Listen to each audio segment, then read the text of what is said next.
Today I am going to talk about melatonin biosynthesis.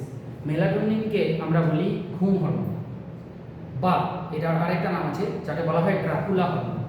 তো melatonin biosynthesis এটা আমরা দেখতে পাচ্ছি যে ট্রিপ্টোফ্যান, 5-হাইড্রক্সিট্রিপ্টোফ্যান, সেরোটোনিন, N-অ্যাসিটাইল সেরোটোনিন এবং পরে তৈরি হচ্ছে মেলাটোনিন। এবার এই মেলাটোনিন একটা শরীরের একটা গুরুত্বপূর্ণ অঙ্গ ব্রেন। তাহলে ব্রেনের মধ্যে থাকা পিনিয়াল গ্ল্যান্ড যেটা অ্যাকচুয়ালি ভালো মেলাটোনিনের সিক্রিশন ঘটায়। এবার যদি পিনিয়াল গ্ল্যান্ডের মধ্যে ভালো ব্লাড ফ্লো হয় তাহলে পিনিয়াল গ্ল্যান্ড ভালো মেলাটোনিন সিক্রিট করাতে পারবে।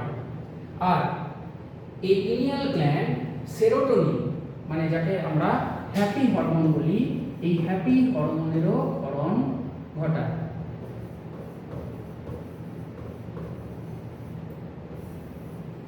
তাহলে যদি কোনো মানুষ যাদের অ্যাংজাইটি ডিপ্রেশন বেশি তাদের ক্ষেত্রে সেরোটোনিনের সিক্রিট করতে গেলে তাদেরকে রাত্রের খাবারে কার্বোহাইড্রেট কিছুটা অ্যাড করতে হবে।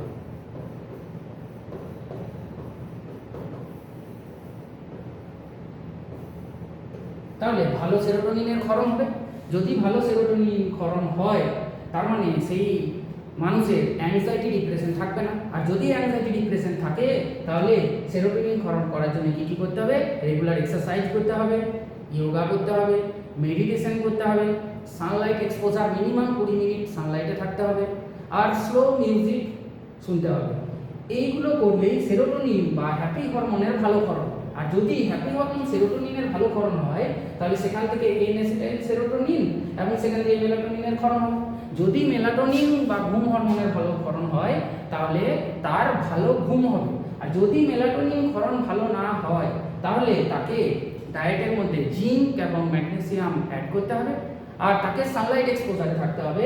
তাহলে সানলাইট এক্সপোজারে থাকলে সেরোটোনিন এবং মেলাটোনিন দুটোই ক্ষরণ হবে। যদি সানলাইট এক্সপোজারে মিনিমাম 20 মিনিট থাকে তাহলে মেলাটোনিন বা ড্রাকুলা হরমোনেরও ক্ষরণ ভালো হবে। আপনারা দেখছেন পিন্টুস বায়োলজি, কমেন্ট করুন মেলাটোনিন।